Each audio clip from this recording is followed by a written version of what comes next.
तुम्ही ऐकलंच असेल की माणूस नेहमी त्याने केलेल्या चांगल्या कर्मांवरून ओळखला जातो. जी व्यक्ती चांगले कर्म करते तिला कित्येक शतकं ओळखलं जातं. आपल्या भारतात असे अनेक महान व्यक्ती होऊन गेले आहेत, ज्यांना त्यांच्या कर्तृत्वामुळे आणि चांगल्या कर्मांमुळे आजही आदराने आठवलं जातं. छत्रपती शिवाजी महाराज, छत्रपती संभाजी महाराज, महात्मा गांधी, भारतरत्न डॉक्टर बाबासाहेब आंबेडकर यांच्यासारखी अनेक आदर्श उदाहरणं आपल्या समोर आहेत. आज आपण अशाच एका महान व्यक्तीबद्दल जाणून घेणार आहोत, ज्यांची साता समुद्रापार पोलंडमध्ये देवासारखी पूजा केली जाते. त्यांनी असं काय केलं होतं की पोलंडमधील लोक त्यांना देव मानू लागले? नेमके कोण होते ते व्यक्ती आणि त्यांचा कर्तृत्वाचा नेमका इतिहास काय आहे? आज आपण या सगळ्याबद्दल जाणून घेणार आहोत, त्यामुळे हा व्हिडिओ शेवटपर्यंत नक्की बघा. नमस्कार, मी कृपा सपकाळ आणि तुम्ही पाहताय न्यूज अनकटचा विषय काय हा कार्यक्रम.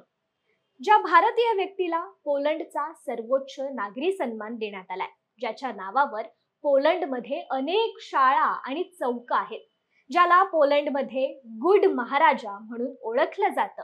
एवढंच नाही तर पोलंडमध्ये त्या व्यक्तीला देवाचं स्थान देण्यात आलंय.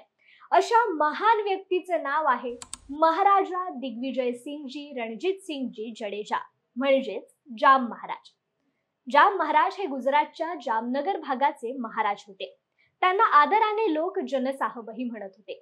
1939 ते 1945 साले दरम्यान जग दुसऱ्या महायुद्धाला सामोरं जात होतं. या युद्धामुळे पोलंडची स्थिती अत्यंत बिकट झाली होती.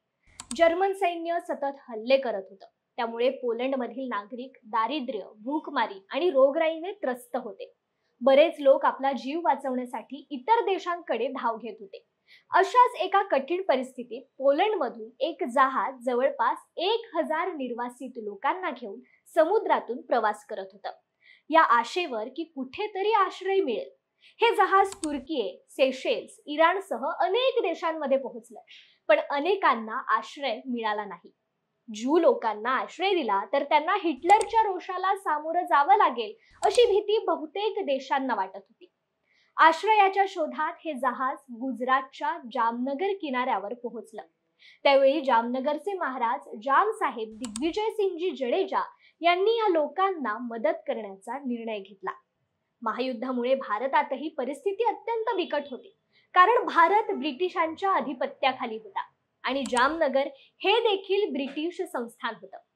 तरीही जाम महाराजांनी धाडस दाखवलं. या पोलिश मुलांना आणि स्त्रियांना आश्रय देण्याबाबत ब्रिटनच्या अधिकाऱ्यांची बैठक घेतली. या भेटीत महाराजा दिग्विजय सिंगजी जडेजा यांचा ब्रिटिश सैन्यातील अधिकाऱ्यांशी बराच वेळ वाद झाला. अखेरीस त्यांनी ब्रिटिश अधिकाऱ्यांची समजूत काढली आणि त्यांचा आश्रयाचा प्रस्ताव मंजूर झाला.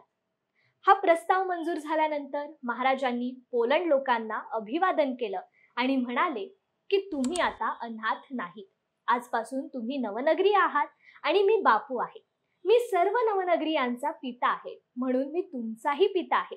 त्यांनी आपल्या राजवाड्यापासूनच काही अंतरावर असणाऱ्या बालाचडी नावाच्या ठिकाणी मुलांसाठी एक शिबिर बांधलं आणि त्यांना वैद्यकीय मदत, निवास आणि शाळा उपलब्ध करून दिली. त्यांनी आपली मातृभाषा विसरू नये म्हणून पोलिश पुस्तकांसह एक खास लायब्ररीही स्थापन केली. त्यानंतर त्यांनी चेला इथे त्यांच्यासाठी आणखी एक शिबिर उघडलं. मुलांसाठी निधी गोळा करण्यासाठी त्यांनी पटियाला आणि बडोदाच्या राज्यकर्त्यांशी आणि टाटा समूहाशीही संपर्क साधला. पोलिश मुलांच्या गरजा पूर्ण व्हाव्यात यासाठी लाखो रुपये जमा करण्यात आले. पोलंडचेही निर्वासित सुमारे 9 वर्षे जामनगरमध्ये राहत होते. त्यामुळे जवळपास 83 वर्षांनंतरही पोलंडमध्ये जाम महाराज यांना नायक मानलं जातं. पोलंडने महाराजांना सर्वोच्च नागरी सन्मान commander cross of the order of merit बहाल केलाय आणि पोलंडमध्ये त्यांचं स्मरण म्हणून शाळा आणि चौक त्यांच्याच नावावर आहेत. काही दिवसांपूर्वी भारताचे पंतप्रधान नरेंद्र मोदी पोलंडच्या दौऱ्यावर गेले होते. जवळपास 45 वर्षांनंतर पोलंडला भेट देणारे ते पहिले भारतीय पंतप्रधान आहेत. 21 ऑगस्ट रोजी पंतप्रधान मोदी पोलंडची राजधानी वॉर्सा येथे पोहोचले. तेव्हा ते राजधानीतील नवानगर येथील जाम साहेबांच्या स्मृतीस्थळावर गेले आणि तिथे त्यांनी जाम साहेब दिग्विजय सिंगजी रणजित सिंगजी जडेजा यांना आदरांजली वाहिली. भारतापासून दूर असलेल्या युरोपीय देशात भारतीय व्यक्तीचं स्मारक असणं हे प्रत्येक भारतीयासाठी अभिमानाची गोष्ट आहे.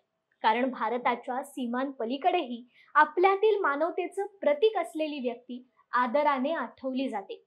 जाम महाराजांनी केलेल्या कर्तृत्वामुळे ते आजही लोकांच्या हृदयात जिवंत आहेत. जाम महाराजांचं जीवन आणि कार्य हे एक मानवतेचं सर्वोत्तम उदाहरण आहे आणि म्हणूनच ते इतिहासात आजही अजरामर झाले. तुम्हाला हा विषय कसा वाटला ते आम्हाला कमेंट करून जरूर कळवा. तत्पूर्वी इथेच थांबूया. तुम्ही पाहत राहा न्यूज अनकटचा विषय काय हा कार्यक्रम.